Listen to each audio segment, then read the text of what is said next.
Issue 6. Languages of the Future. Will English be needed for a translator?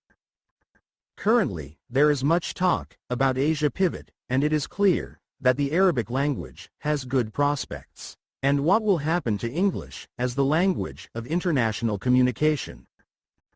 Hi guys. My name is Vlad, and for over 30 years, I have worked as a translator and interpreter in the oil and gas industry. Recently, scopes of work for interpreters and translators in the English-Russian pair of languages have significantly reduced. The reason of that is quite clear. Big number of companies from English-speaking countries left Russia. Physical number of expats drastically dropped. We can hear declarations at very high level that the English language now for us is history because business relations with many Western countries and companies have been broken off. Does that mean that English-Russian translators will have no more work? Let us try to figure it out. Translators and teachers of foreign languages in their community often discuss the necessity to study Oriental languages, which is right by its essence, because Arabic and Chinese are more and more demanded languages as commercial relationship between Russia and China and Arabic countries becomes stronger. Many translators have urgently started to investigate new areas. Institutes open or plan to open new departments for training of translators in Oriental languages. More and more schools of the Russian language are opened in BRICS countries. In this relation, I have some comments to make.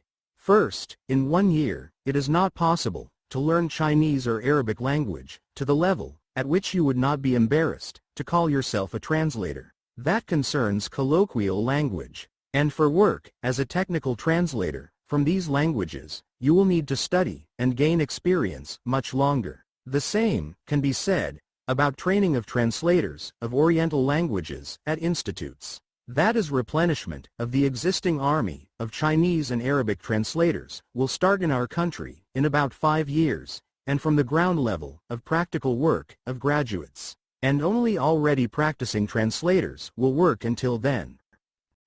Second, Chinese and Arabic companies wishing to enter the Russian market definitely are not going to wait. No doubt, already existing Chinese and Arabic translators, both in Russia and in those countries, will be occupied in full scope. But as long as before these languages were considered as rare, there will be a lack of translators in the market. Here are some interesting facts. Let us review oil and gas industry as an example. Just a few Chinese companies were represented at International Moscow Oil and Gas Exhibition in 2022. However, in 2023, there were over 300 Chinese companies at the same exhibition. I talked to some representatives of those companies and found out that only a few of them spoke perfect English. Significantly more of them, but not all, could speak broken Russian, and many spoke only Chinese, using a special translation program in their phones for communication. Definitely, it can be used for translation of general phrases, but is absolutely unsuitable for professional technical language.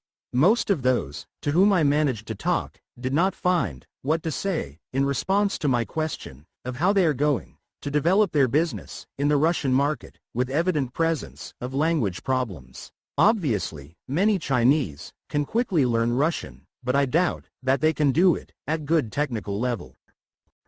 From this point of view, the English language as a tool of international communication can be used to resolve the problem. It is not the question of politics or what countries speak English or how hostile or friendly they are to Russia. It is the question of language as a communication tool. Even in normal conditions, practically at all international oil and gas projects, the official language of negotiations and documentation is English, because most people speak it, as specialists from many countries are involved in any project. However, it is quite normal to duplicate documentation in languages of partners, for example, Russian, Chinese, Arabic, and so on. In addition, big quantities of materials and equipment are delivered from different countries and used at international projects. Operating instructions, certificates and standards, working documentation and correspondence. All that is in English and requires translation. Western oil and gas companies left Russia. However, it does not mean that field exploration and development, oil and gas production and refining will be stopped. For some time, we can do it independently, but not infinitely. Industries of each country are integrated into global economics, and in order to keep up with the times, we will inevitably need both technologies and investments from other countries. Therefore, we will definitely see new international players coming into the Russian oil and gas sector, and also with continuation and expansion of operations of Russian oil and gas companies in markets of such countries. Even now, it is quite probable that Arabic countries, China and India, will be among them. For that reason, it is possible to predict that along with significant increase of demand for Arabic and Chinese, the English language will remain at all international projects, and not only in the oil and gas industry, but also in nuclear power engineering, machine building, and many other areas. Only time will show how actual and correct can be such forecast. However, if English remains the language of international communication, which is almost inevitable, then at any international project, translators will have to use it. That is all for now. Please write and call. For feedback, use our website, portal Petrotran, or Telegram channel, Petrotran Plus.